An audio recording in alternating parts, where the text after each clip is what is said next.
Welcome to H today. ఉద్రిక్తంగా మారిన Rajayyapeta bulk drug park వ్యతిరేక నిరసనపై పోలీసుల ముట్టడి.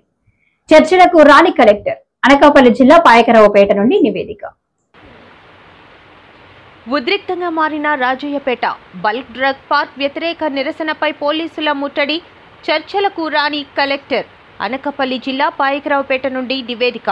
అనకాపల్లి జిల్లాలోని నక్కపల్లి మండలంలో ప్రతిపాదిత బల్క్ డ్రగ్ పార్కుకు వ్యతిరేకంగా నిరసన తెలుపుతున్న మత్స్యకారుల దీక్ష శిబిరం వద్ద బుధవారం నాడు తీవ్ర ఉద్రిక్తత నెలకొంది. జిల్లా కలెక్టర్ హామీ ఇచ్చినప్పటికీ గ్రామానికి రాకపోవడం మరియు మత్స్యకారులు తిరిగి జాతీయ రహదారిపైకి వస్తారనే అనుమానంతో రాజయ్యపేట గ్రామాన్ని పోలీసులు చుట్టుముట్టారు. కలెక్టర్ హామీ విఫలం. గ్రామ ముట్టడి. గత ఆదివారం నక్కపల్లి జాతీయ రహదారిని దిగ్బంధం చేసిన నిరసనకారులతో మాట్లాడిన జిల్లా కలెక్టర్ శ్రీమతి విజయకృష్ణన్ బుధవారం గ్రామానికి వచ్చి వారి సమస్యను పరిష్కరించడానికి కృషి చేస్తామని హామీ ఇచ్చారు. అయితే బుధవారం కొన్ని అనివార్య కారణాల వల్ల కలెక్టర్ రాలేకపోయారు. దీంతో ఆగ్రహించిన మత్స్యకారులు మళ్లీ నిరసనలకు దిగకుండా నిరోధించేందుకు పోలీసులు భారీ బందోబస్తు ఏర్పాటు చేశారు.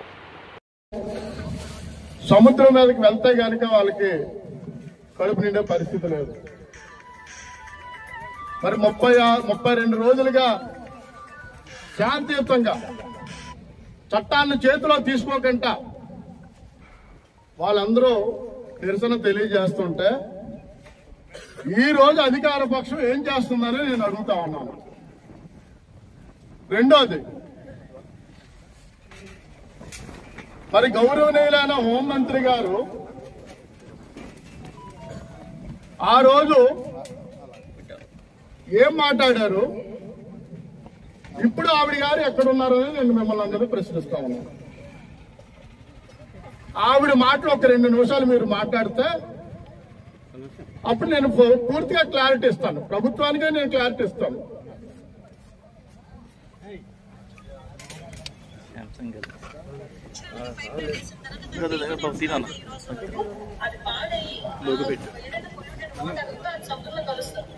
దీనివల్ల మత్స్యకారులు ఇబ్బంది పడతారు. అంటే నేను ఏదో రాజకీయాల్లో మాట్లాడడానికి చాలా ప్యూర్ గా మాట్లాడుతున్నాను. నేను ఆ పిల్లోంటే మొన్న కుర్రోడ్ని వెళ్ళి చూసి వచ్చేసరికి నిజం కడుపు తెరిగిపోయింది.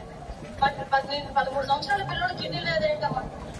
పాయకరావుపేట నియోజకవర్గం నక్కపల్లి మండలం రాజయ్యపేట పరిసర ప్రాంతాల్లో బల్క్ డ్రగ్ పార్కు ప్రభుత్వం ఏర్పాటు చేస్తుంది. ఆ బల్క్ డ్రగ్ పార్కు వద్దని రాజయ్యపేట మత్స్యకార సోదరులు, ప్రజలు, రైతులు ఆగస్టు 6వ తారీఖున నక్కపల్లి ఎంఆర్ఓ కార్యాలయం వద్ద ప్రజాప్రయ సేకరణలో వద్దని అందరూ వ్యతిరేకించారు. అయినా ప్రభుత్వం పట్టించుకోకుండా పనులు ప్రారంభించడం జరిగింది. ఈ మత్స్యకారులకి న్యాయం జరిగే వరకు పనులు కూడా చేపట్టవద్దు.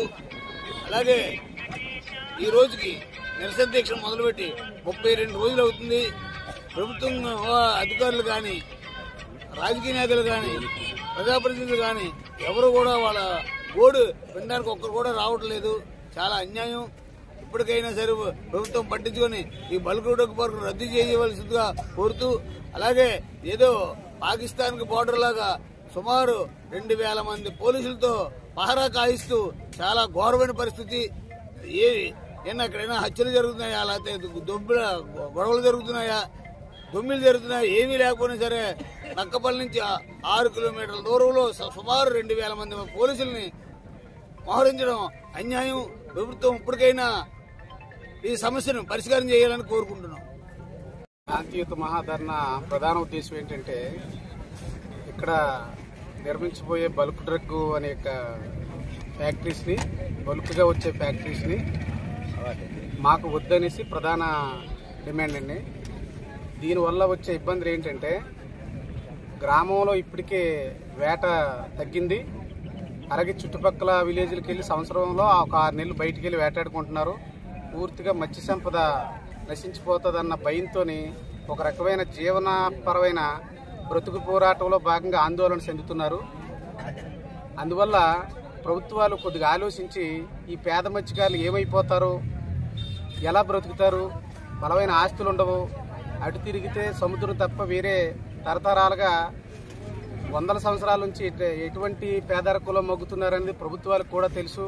సగటు మత్స్యకారుడు బతికెంతో, ఆడి జీవితం ఏంటో, 1 లక్ష రూపాయలు జబ్బు వస్తే మా భవిష్యత్తులేంటి, ఈ ఫ్యాక్టరీల వల్ల వచ్చే రేపు పొద్దుటి అనారోగ్యాలు, ఈ వేట తాలూకా ప్రభావం పడి భవిష్యత్తు తరాలు నాశనం అయిపోతాయన్న బాధతోని, భయంతోని, ఆందోళనతోని ఈ ఉద్యమం చేపట్టడం జరుగుతుంది.